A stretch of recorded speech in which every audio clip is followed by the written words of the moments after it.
Richard Mack, a 19th century Russian naturalist, anthropologist, and geographer, led a scientific expedition of the Russian Geographical Society between 1853 and 1855. He was the first to physically record the account of something quite bizarre that has potentially been unfolding for thousands of years.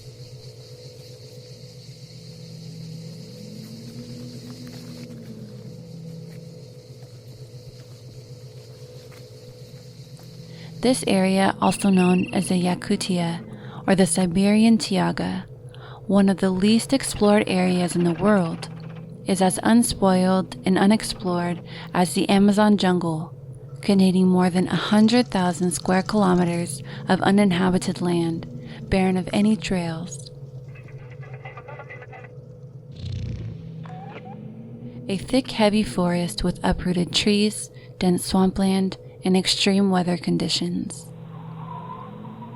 Largely uninhabitable and referred to as one of the coldest areas in the world during winter months, in which all wildlife, for some reason, prefer to avoid, except for herds of mosquitoes. The locals have cultivated their own terminology for this area, referred to in their own language as Death Valley, for ancient travelers who chose to visit often wouldn't return, and if they did would find themselves very sick and pass away there shortly after. During Mr. Richard Mack's exploration of Yakutia's lowland near the quote dreaded northern Viljoy River, he'd come across several scattered large mysterious metal dome structures, which he'd been previously aware of due to local legend. The only people who lived near these lowlands did so transitionally, often the Evenks, the indigenous people of northern Russia, or the Yakuts, one of Russia's main aboriginal groups and semi-nomadic people, on occasion the lone hunter.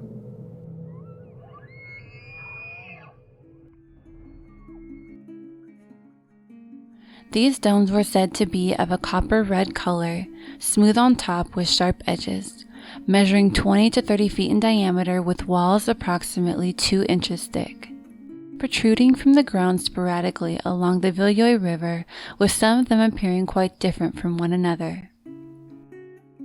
A few of the domes were said to have contained entrances on top with spiral staircases leading downward into 4 distinct, empty, large chambers.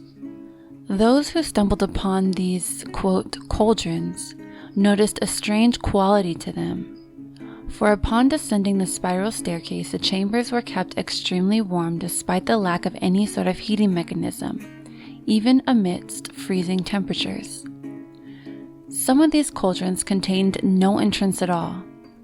Any visitor has been unable to obtain a sample of this dome material with any tool form due to its strange, indestructible quality.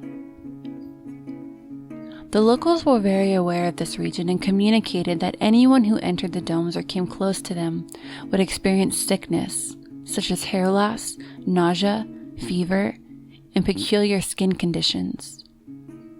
The local Yakut tribe claimed that these domes served as protectors of the land, re-emerging from the ground emitting a shoot-up of, quote, fiery whirlwind, upward towards some sort of an opposing foreign object in the sky, such as a meteor, only to resubmerge to their original position after this supposed sky battle. There are many tales of explorers traveling to this region and experiencing enigmas.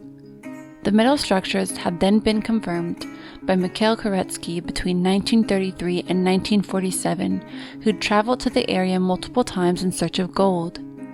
He'd claimed to have witnessed 7 domes, each measuring 20 to 30 feet in diameter, with the surrounding vegetation right around the domes appearing much more lush than in any other location.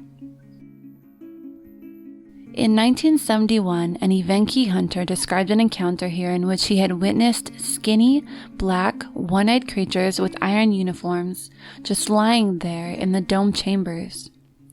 It may be relevant to note that the locals cultivated terminology before this event relating to iron men. This hunter spread the word and wanted to show anyone that would come see it, but no one believed him. Unfortunately, he had soon passed, and this area was so remote that it could only be revisited by helicopter.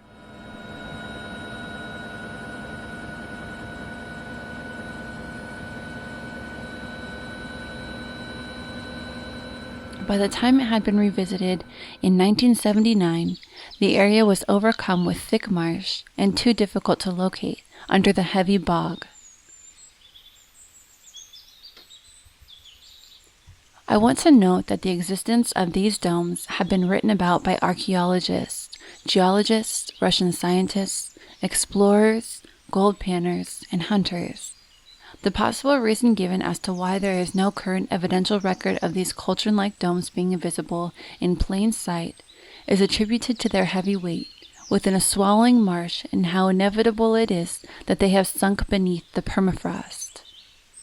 There are no photographs and no video footage, only drawings and recent expeditions in which researchers have believed to have brushed upon the very tops of these metal hollow domes.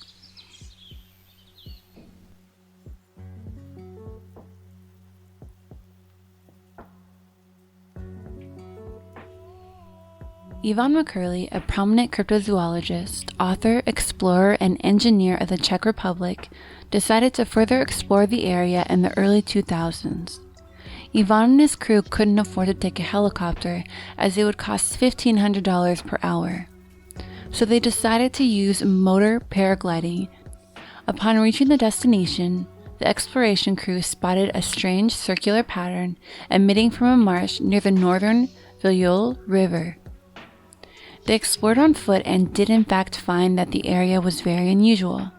Makurli, who has since passed away, recorded his experience. In a perfectly circular pond, this time only 10 meters in diameter, was a smooth, solid, gigantic, and slightly curved dome, covered in a layer of mud. With the help of a pole, we groped its shape, but unfortunately lacked the equipment to expose it. We would have had to drain the water and remove the mud. Our expedition was not funded by wealthy sponsors, and so we couldn't afford to load the plane with proper equipment and exceed the weight limit. Our investigation was further impeded by odd health problems, which manifested themselves after we spent a night near the sunken Cauldrons. On the following day, I was suddenly overcome by dizziness, leading to fainting, a complete loss of balance, choking, and chills, completely without cause. I couldn't stand, I was losing my vision, and was unable to eat or drink anything. The crisis lasted all day. It was as if the evil demons of the Tiaga conspired against us.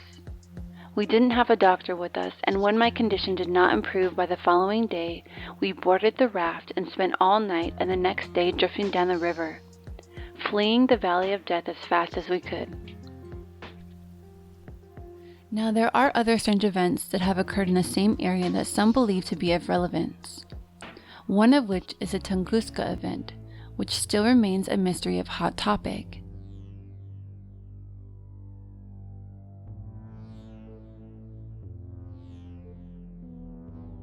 The Tunguska event occurred on June 30th, 1908 in the same area.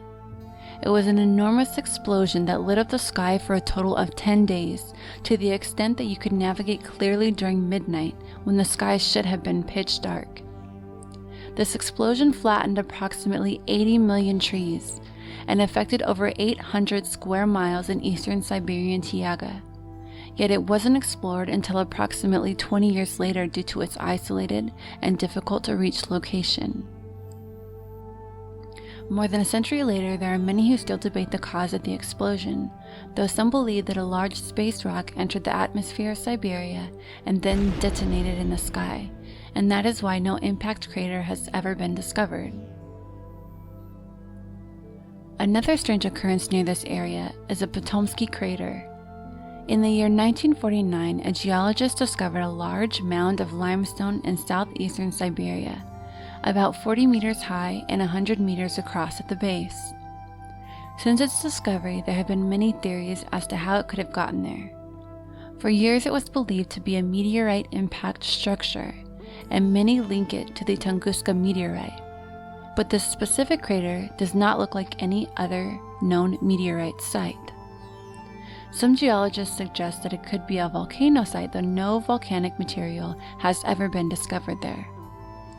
What's also strange about this mound is that the trees that surround the crater illustrate evidence of accelerated growth, and it has given rise to theories of hidden nuclear plant or buried UFOs with nuclear fuel on board. Dr. Alexander Pospiv says, quote, "Even now, the origin of the crater is not discovered, but we can say that it has earthly origin."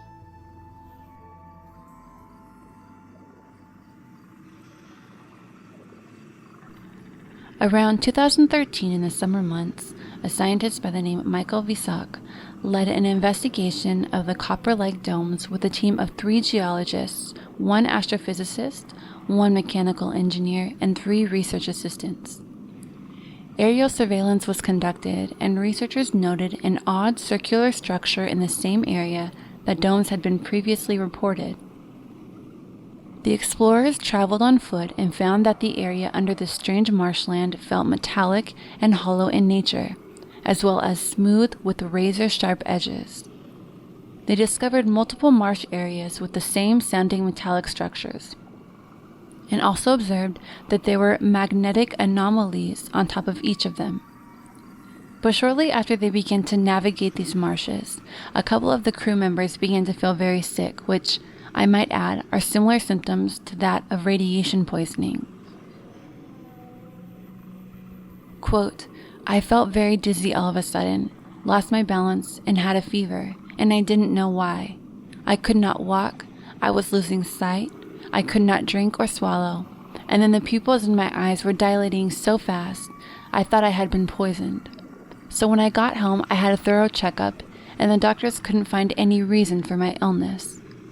Though this research did not publicize any photos of the material itself, they did document their trip and make public some video footage atop the location along with expedition photos.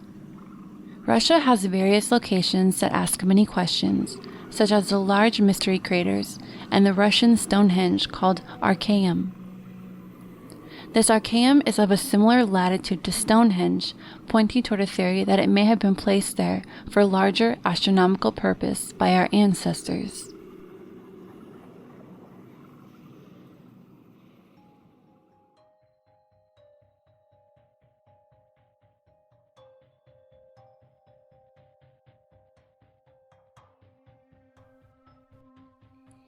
Like any mystery, there are many theories relating to the Siberian cauldrons. Some believe that the copper-like domes are non-existent.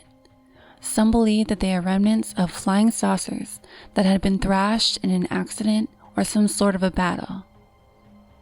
Dr. Valery Uvarov, who is part of Russia's National Security Academy, alleges that these might be technical installations generated by a power plant which is located inside of the Earth's plasma spheres.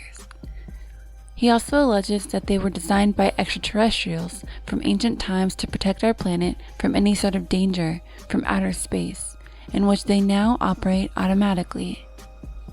Also implying that this ancient technical installation shot down the Tungus meteorite in 1908, which we mentioned earlier, a Chulym meteorite in 1984, and a Vidum meteorite in 2002.